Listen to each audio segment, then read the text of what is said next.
Gugulong na sa susunod na linggo ang pagdinig sa mga reklamong impeachment laban kay Vice President Sara Duterte. Inimbitahan siya ng House Committee on Justice na dumalo. Live mula sa Maynila, nangunguna sa balita si News 5 House Correspondent Marian Enriquez. Marian, anong info mo? Dadalo ba si VP Sara kung sakali at anong mangyayari dito?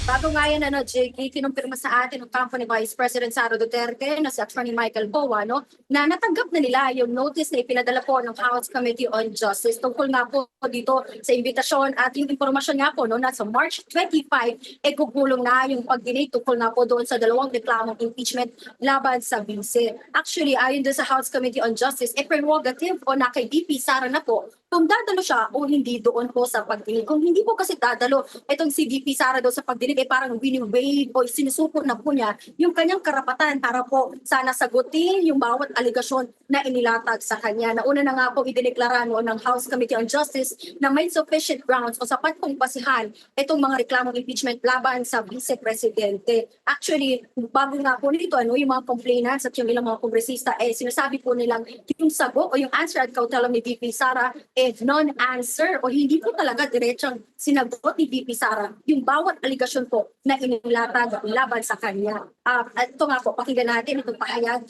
ng chairperson po ng komite na si Chairperson Jerby Luista. So if during the hearing proper, wala pa rin na ilalatag ang mga respondent, the allegations of the complainant remains unchallenged, remains unrebutted, remains standing. There's a possibility really that there will be a declaration of the existence of probable cause because wala ngang ebidensyang ipinakita ang ating respondent.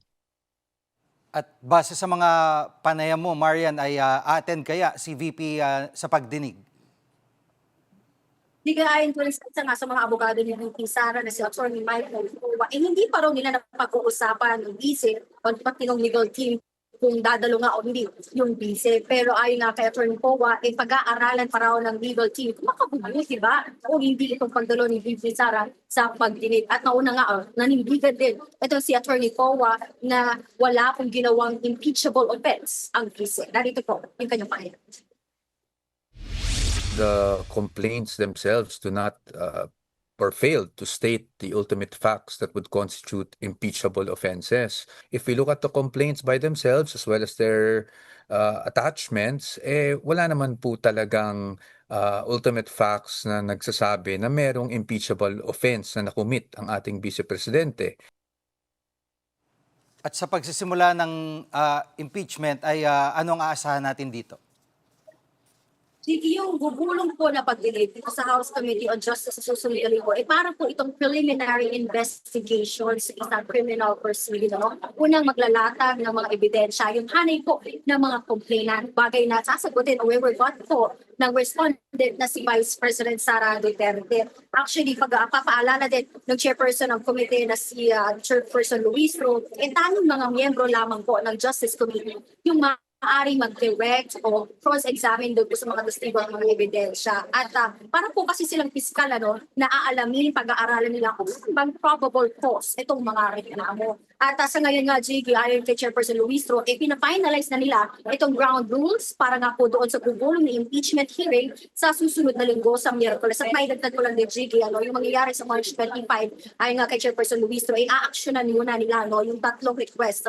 Kasama po dyan yung kay Akma Fortress Representative Shell Jokno, yung request po na ipasabina yung mga dokumento po ang kaugnay nga doon sa mga kay VP Sara, yung kanyang mga bank records, statement of assets, liabilities, and net worth. Yun din po yung request o hiling na protective custody kaya doon sa umunit bagman ni VP Sara na si Ramil Madriaga. At gayon din yung concern ni Congressman Terry doon na maaari o yung posibleng conflict of interest doon sa mga abogado, yung abogado ni VP Sara dito sa impeachment na dati niyang mga tagapagsalita katulad po ni Attorney Michael Boa at Attorney Reynold Mansay.